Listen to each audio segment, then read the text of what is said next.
Good morning and welcome, wonderful people, to the first ever visual version of the Andrew Lucas Show. This is going to be the 11th episode so far, and there are many more to come. We're also having our regular audio come out as normal. This is what's going to be on YouTube, though, and hoping to get on a couple other platforms as well. But people, I hope you are having a fantastic day. I hope you are starting off your day the right day. And if you never listened or watched the Andrew Lucas Show before, what it is, it's just basically a motivational show. Every Monday, Wednesday, and Friday, it airs at 6 a.m. as a podcast, and hopefully the visual is going to air at the same time. I'm just still in the works of getting that all ready. Today, it's Friday, June 12th. It's a Friday, so we're going to talk about Drive. We're just going to dive right in today, and we're just going to talk about it. So on Wednesday, we discussed the importance of finishing. And today, we're going to continue to evaluate finishing. We are going to look at the significant figures throughout history, and we're going to continue to study them and their history and the finishing aspect. The comeback aspect. It's not about how you start, it's about how you finish. That's what we're going to discuss today on this episode. First person I want to bring up is Michael Jordan. Michael Jordan, he's probably most commonly recognized as the comeback story of America. He got cut from his high school basketball team. That's what everybody always talks about. He didn't make the freshman team. He didn't do it. So what did he do? What did he do?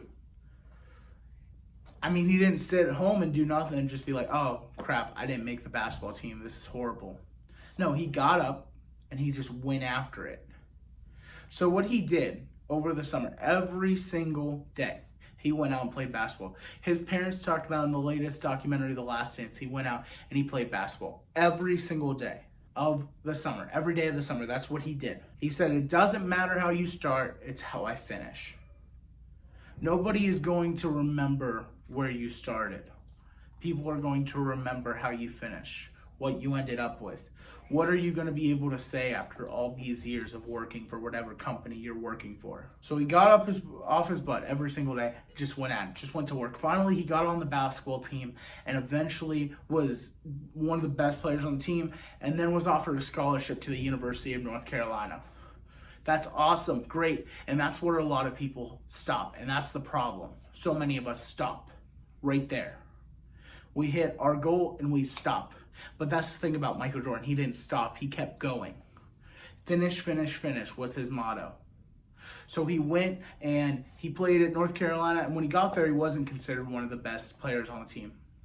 So you know what he did? He challenged the best player on the team. He said, every day I want us to play one-on-one after practice. So every day they played one-on-one after practice, every single day. Got up, practice, they're running, they're sweating, they're jogging, they're all over the place. They got up every single day and then played a one-on-one after the practice was over. And at first, Michael Jordan was getting torched, like he was getting destroyed.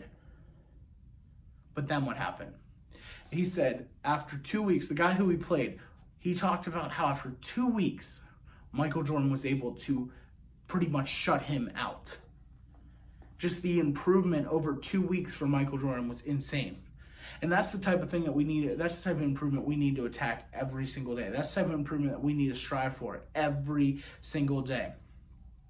So they always discuss that story, that he was a freshman. Then what happened? Then he went to North Carolina. They won a national title in the basketball. And then he went and he was drafted 3rd overall to the NBA. Every day he got better, and he was eventually taken 3rd overall. He left the game of basketball. You know what he had? He won 6 NBA championships, 14-time All-Star, 6 times Final MVP, 3 All-Star Game MVP, 10-time All-NBA First Team, NBA Defensive Player of the Year. The list goes on, and the list is long. This is a man without a doubt is considered the GOAT of basketball. And this man couldn't even make his high school basketball team. He wasn't even considered the greatest on the basketball team. People think that they can't do it. A lot of people, they're doubtful they can do it. But look, it's all about work ethic. He got up every single day and said, I'm going to be the greatest that I ever have been today. I'm going to be better than I was yesterday. He said, screw yesterday, I'm going to learn from it. I'm not going to remember it forever. I'm just going to learn from it and move on and become better the next day. So my question for you is, how far are you willing to go? How much are you willing to work? How much are you willing to practice before you play? How bad do you want it? So when we look at someone like Michael Jordan, just this inspirational figure of how efficiently he came back. But then we also look at other people who have been against all odds succeeding. We look at someone like FDR. All right. This man was president of the United States, and he won 4 elections back to back to back to back. The only president to ever win 4 elections. He's considered one of the greatest presidents of all time.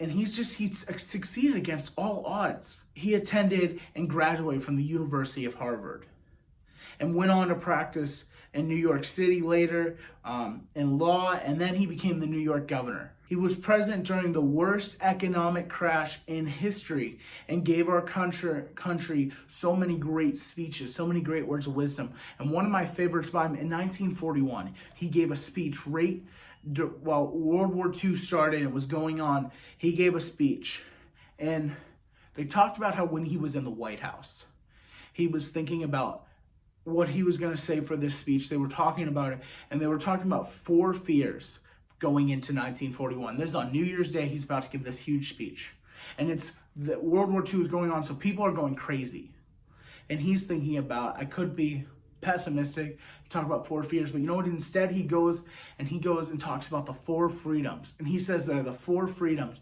for every single human being. That's what he considers them. And when he came out with this, it wasn't a widely regarded idea. People weren't the biggest fans of it. In fact, after a week, it kind of seemed like it died off, and people weren't really understanding how important it was. But he talked about 4 freedoms that every human deserved as a right. And those 4 freedoms, those 4 unbelievable freedoms, he talks about freedom of speech, freedom of worship, freedom from want. That's what he said, freedom from want. Freedom that you should be able to do what you want, okay? You have the freedom to do that. He talks about freedom from fear. You should have the freedom to not have to worry about fear. And he talks about all these things, but here's the thing that's crazy about this guy. So a lot of people know FDR was disabled. He was paralyzed from the waist down. He couldn't use his legs. He still became, he got up, he said, I'm still going to, he didn't get up, but that's not the, oh my gosh, I'll probably cut that, we'll see. So he still was at it with the right attitude every single day. Every single day, he sought for greatness. He said, screw it, I don't care that I have a disability, I'm going to go after it. He didn't dwell on it. He didn't use his disability as a crutch. He just went after it.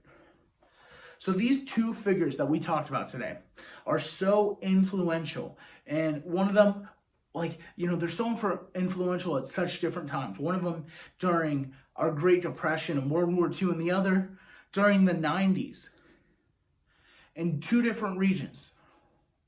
In 2 completely different arenas. Political one, and then the other one in basketball. But no one ever makes the right decisions all the time. It's about you making the right decision. It's about you making the right decision when it's time. When the time comes, are you going to be willing to make the right decision? Are you going to choose the right decision? Are you going to choose greatness? So as we go through this, the reason why I chose Michael Jordan and FDR to talk about today is because they're on so completely different places on the spectrum. One's black, one's white. Okay? And with all that's going on in the country, I thought that was relevant. Then on top of that, one's in politics, one's playing a sport. That just shows you that no matter where you're at, no matter what you're working for, no matter what you're working towards, you can accomplish it. We see people on all different sides of the spectrum every single day accomplish something that is unbelievable and something that we didn't even expect for anyone to accomplish.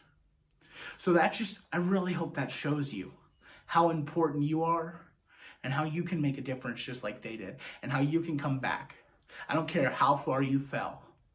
One of my favorite speakers of all time, Eric Thomas, he talks about if you fall, he says, fall on your back. And why does he say that? He says, if you fall on your back, you can look up. And if you can look up, you can get up. And that's what I'm going to leave you guys with today. I hope you have a fantastic Friday. All right. Enjoy it. Make some good memories. I'll talk to you all later. Peace.